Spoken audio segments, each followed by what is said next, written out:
Assalamualaikum warahmatullahi wabarakatuh. Hai teman-teman, kembali lagi di channel saya Zelvia Salsabila. Kali ini kita akan membahas tentang teori stilistika dan apa saja aspek-aspek stilistika dalam kajian karya sastra, serta kita akan membedah sebuah puisi dengan teori stilistika. Nah, sekarang saya akan menjelaskan tentang stilistika. Stilistika adalah bidang kajian yang mempelajari dan memberikan deskripsi sistematis tentang gaya bahasa. Stilistika adalah suatu kajian yang digunakan untuk memudahkan menikmati, memahami, dan menghayati sistem tanda yang digunakan dalam karya sastra, yang berfungsi untuk mengetahui ungkapan ekspresif yang ingin diungkapkan oleh pengarang. Nah, selanjutnya stilistika adalah ilmu yang mempelajari gaya bahasa yang merupakan bagian linguistik yang memusatkan pada variasi-variasi penggunaan bahasa, tetapi tidak secara eksklusif memberikan perhatian khusus kepada penggunaan bahasa yang kompleks pada kesusastraan. Nah, artinya memanfaatkan unsur dan kaidah yang terdapat dalam bahasa dan efek apa yang ditimbulkan oleh pengarang itu. Selanjutnya, aspek-aspek stilistika dalam kajian karya sastra. Yang pertama, gaya bunyi atau fonem. Yang kedua, gaya kata atau diksi. Yang ketiga, gaya kalimat atau sintaksis. Yang keempat, gaya wacana. Kelima, bahasa figuratif. Dan yang keenam, citraan atau imaji. Nah, berikut penjelasannya. Fonem yaitu unsur lingual terkecil dalam satuan bahasa yang menimbulkan arti tertentu. Bunyi dapat menekankan arti kata, mengintensifkan makna kata dan kalimat, bahkan dapat mendukung penciptaan suasana tertentu dalam puisi. Selanjutnya, diksi. Diksi yaitu sebagai pilihan kata-kata yang dilakukan oleh pengarang dalam karyanya untuk menciptakan efek makna tertentu. Nah, diksi adalah kata-kata makna yang dipakai untuk mengungkapkan suatu ide meliputi persoal fraseologi, majas, dan ungkapan.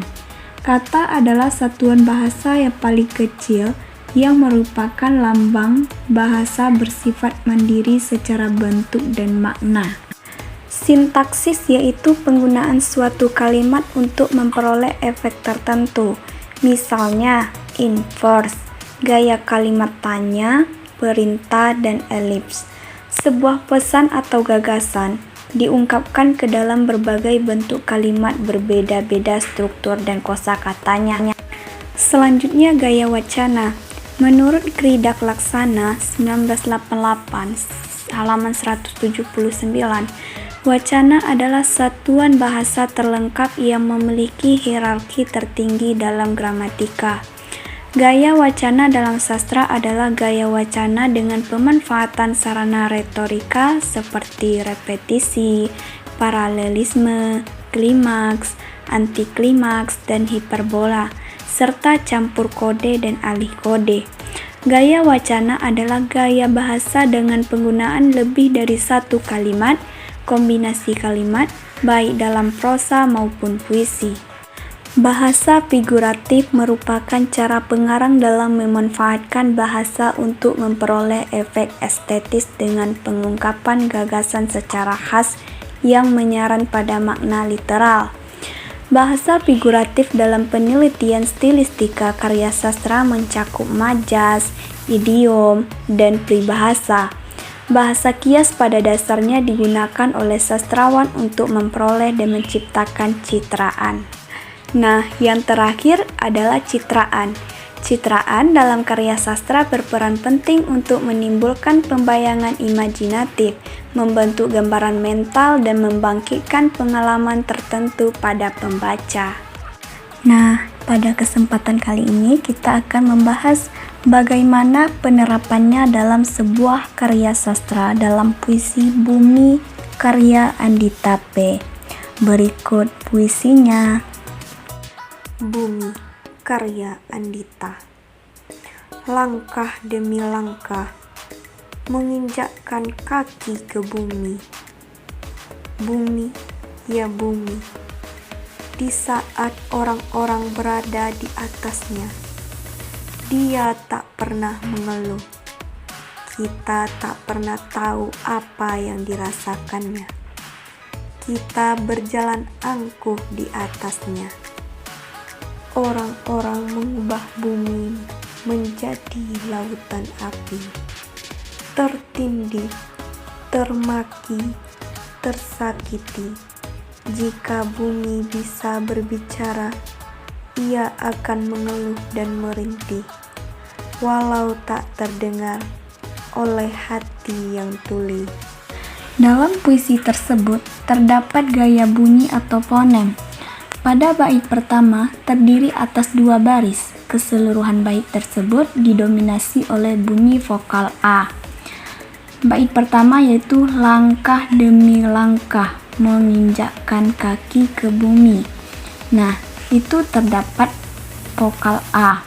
Nah, pada bait kedua, pada baris pertama didominasi oleh bunyi vokal U dan I. Bumi, ya bumi. Nah, pada baris kedua didominasi oleh bunyi vokal A di saat orang-orang berada di atasnya. Nah, gaya bunyi yang selanjutnya pada bait ketiga didominasi oleh bunyi vokal A, seperti contoh di bawah itu. Nah, pada bait keempat didominasi oleh bunyi vokal I, seperti yang kita lihat.